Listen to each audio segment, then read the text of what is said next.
Assalamualaikum warahmatullahi wabarakatuh. Apa kabar teman-teman pejuang PPG?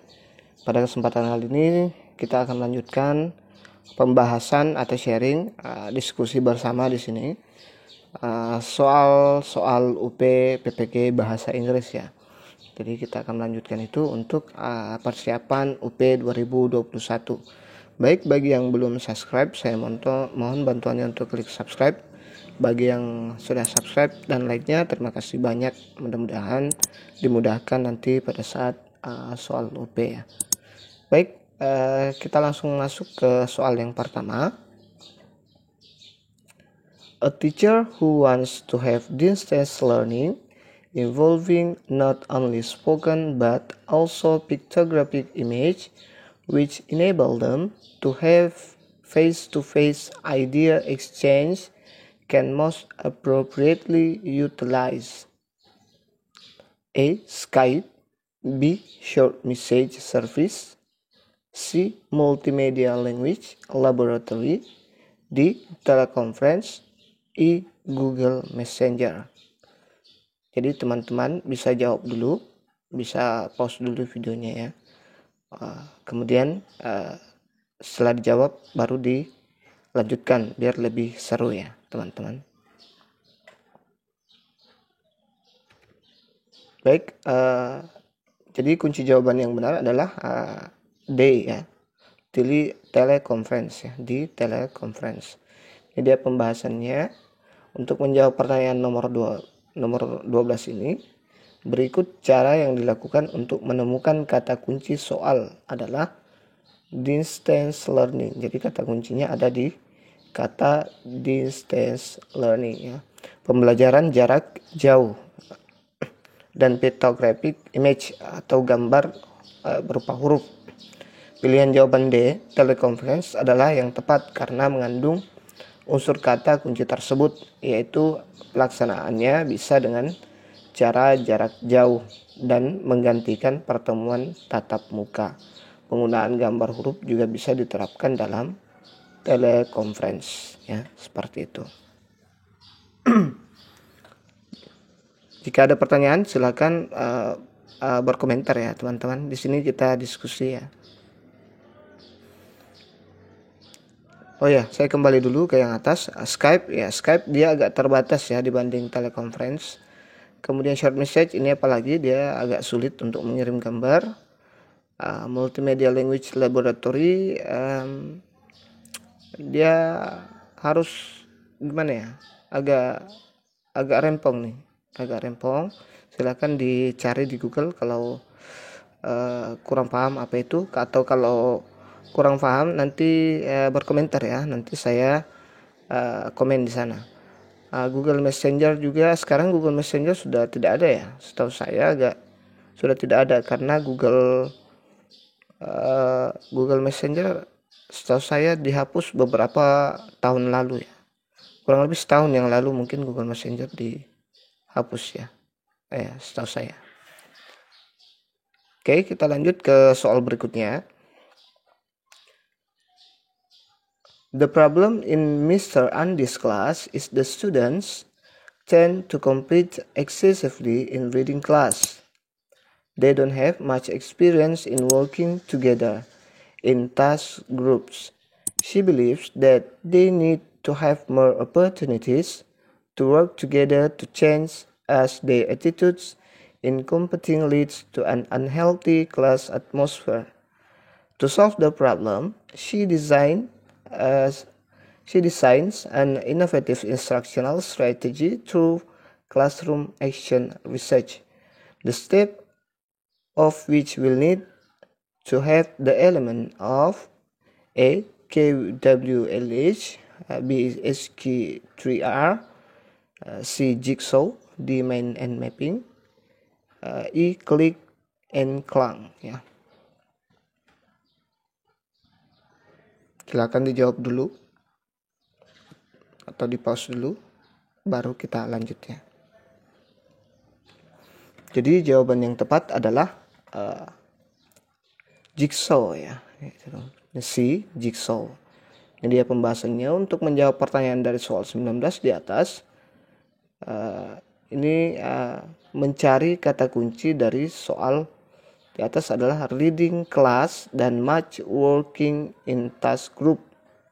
Ya, dalam pembelajaran reading dengan menggunakan strategi work together dan task group, maka diperlukan untuk metode dengan teknik diskusi dalam pembelajaran yang tepat. Jadi jawaban C, jigsaw,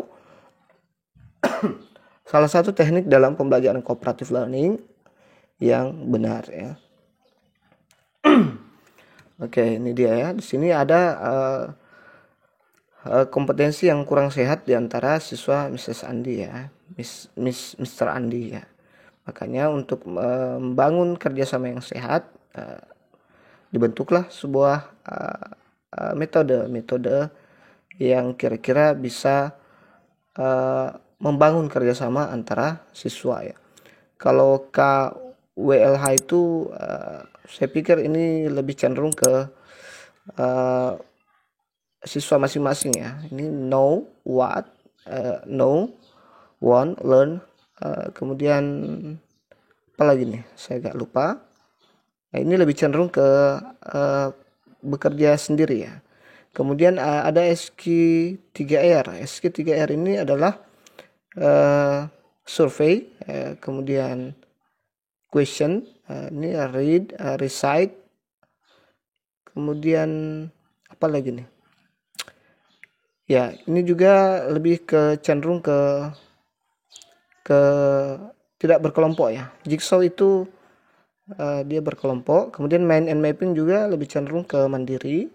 Click and clang juga metodenya bisa kelompok dan juga bisa mandiri. Tapi di sini click and clang itu adalah reading juga, cuman dia membaca kemudian mencari kata-kata yang susah di situ ya.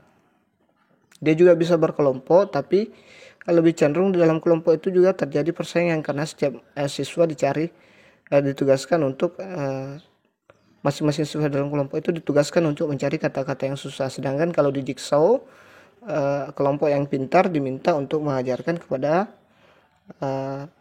anggota kelompok yang pintar diminta untuk mengajarkan kepada siswa yang kurang mampu atau kurang pintar. Seperti itu kira-kira.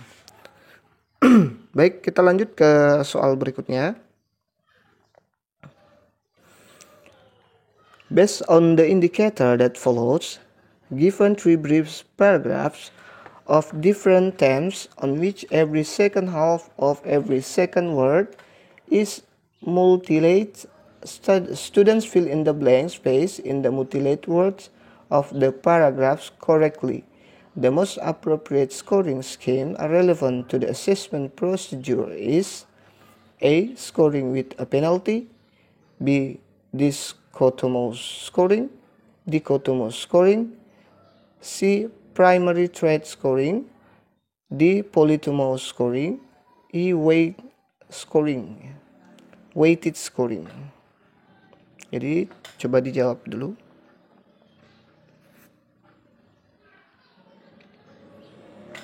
Oke, jadi jawaban yang tepat adalah B ya, dichotomous scoring. Ini dia pembahasannya. Menemukan kata kunci students fill in the blank space in the mutilated words of the paragraph correctly ya. Kemudian lihat pilihan jawaban dari soal nomor tersebut. Kata kunci tersebut menandakan bahwa tipe evaluasi yang digunakan berdasar ciri-ciri tersebut ialah B. Dichotomous scoring artinya dalam mengembangkan prosedur penilaian bahasa, guru bisa menerapkan tipe 2 atau lebih dari 2 pilihan bagi test takers. Jadi dichotomous mempunyai arti dividing into parts ya. Jadi membagi ke dalam 2 bagian. Berikut penjelasannya. Ini dia penjelasan yang saya kutip dari buku. Saya bacakan ya, mudah-mudahan bisa dipahami. Dichotomous scoring refers to the assignment of 1 or 2 possible values based on a person's performance or response to a test question.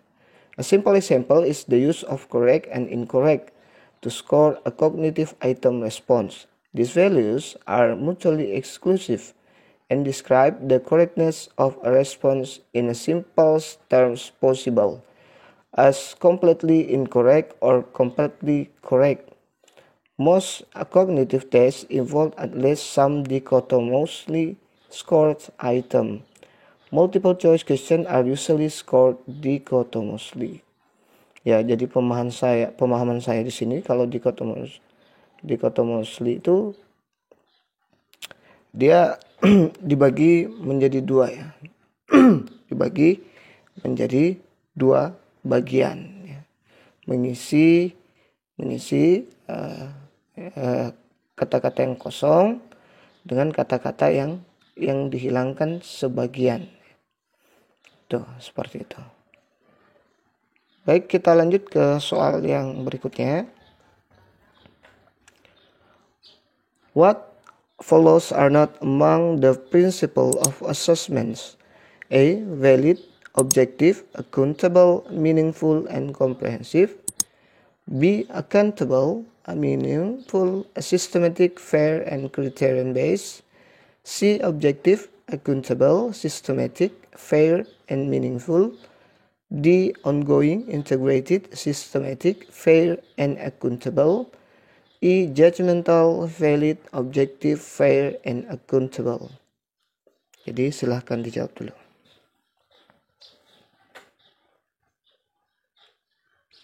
Jadi jawaban yang tepat adalah E ya, atau option E. Judgmental, valid, objective, fair, and accountable. Ini dia. Untuk menjawab soal berikut adalah cara menjawabnya. Mencari kata kunci yaitu principle of assessment atau prinsip-prinsip penilaian, dan ada kata kunci not ya, yang tidak termasuk. Berarti yang tidak termasuk dengan prinsip-prinsip penilaian. Di dalam teori principles of assessment tidak tercantum dalam prinsip penilaian kata judgmental, yang mana judgmental itu bisa berarti menghakimi atau menghakimi. Nah, prinsip-prinsip penilaian adalah reliability, validity,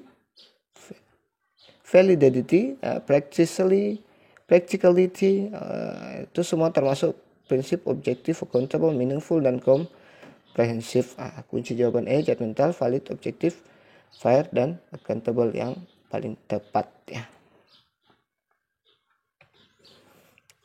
Kita lanjut ke soal berikutnya. A student one texting Miss Cruella as follows.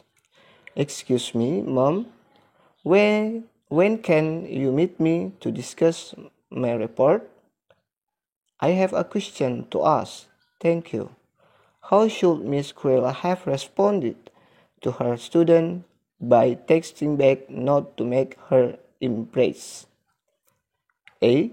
What about tomorrow? But should I see you or should you see me? B. Who do you think you are? I am your teacher. You must see me.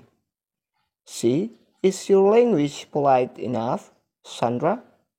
Check your English. D. Sandra, be polite please, can't you? Shall I meet you? E. You are really not polite, Sandra. Keep your manner. Jadi silahkan dijawab dulu.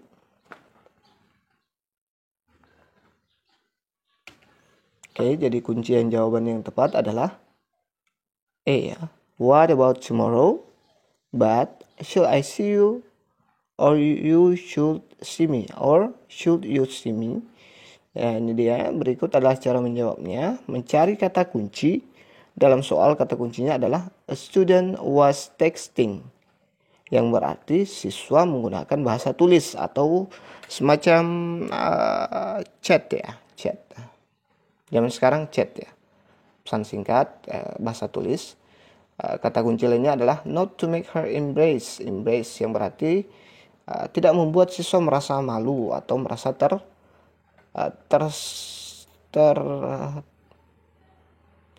tersinggung ya, atau kasar lah, tersinggung ya. Karena ekspresi yang diajarkan salah. Maka jawaban paling benar adalah Sandra, be polite please, can you, should I meet you? Maka jawaban yang tepat adalah, oh ini salah ya, ini seharusnya yang ini ya, bukan yang ini ya. Jadi ini salah ya. Maaf, saya salah ketik ini. Jadi ini salah. Yang benar adalah what about tomorrow, but should I see you, or ini tidak langsung ya, tidak langsung menyindir si siswa, tidak langsung tidak to the point ke siswa tersebut bahwa dia kurang sopan ya. Kalau ini dia agak kasar, ini yang sebenarnya ini bukan ya, saya salah. Oke. Jadi ini kurang bagus karena ini langsung to the point. Nah, tolong sopan sedikit, bisakah sopan sedikit ya, seperti itu. Oke. Haruskah saya menemuimu? Ya, itu agak keras ya, agak kurang sopan dan bisa membuat siswa malu. Kemudian minder ya. Learning a new topic can be challenging for students. To motivate them to learn with enthusiasm, a teacher may use empathetic communication strategy by A. Telling the class that all beginning is difficult. B. Informing the class to always be motivated. C. Reminding the importance of learning English. D. Explaining the disadvantage of not learning to the topic. E. Stating that the topic is interesting and they will like it. Ya, kira-kira yang mana nih? Bagus semua saya lihat nih. Oke, jadi jawaban yang tepat adalah option A ya. Ini stating that the topic is interesting and they will like it. Ya. Ini dia pembahasan untuk menjawab soal tersebut. Berikut adalah cara menjawabnya. Kata kunci tersebut di atas adalah learning new topic atau mempelajari tema baru. Dan to motivate learners, memotivasi siswa ya. Nah, maka pilihan jawaban yang berhubungan dengan kata kunci tersebut yang benar adalah E ya. Stating that the topic is interesting and they will like it. Pilihan jawaban tersebut menunjukkan bahwa guru menunjukkan topik baru yang menarik dan siswa akan tertantang untuk membahasnya di dalam kelas ya. Ini sama dengan memancing motivasi siswa ya, memancing atau membangkitkan gairah belajar siswa, seperti itu. Oke, itu saja dulu yang sempat kita share pada kesempatan kali ini. Semoga bermanfaat. Nanti kita lanjut lagi ke soal-soal berikutnya. Kalau ada yang ingin ditanyakan, silakan berkomentar. Mohon bantuan like-nya, share ke teman-teman. Mari kita sama-sama belajar ya. Assalamualaikum warahmatullahi wabarakatuh.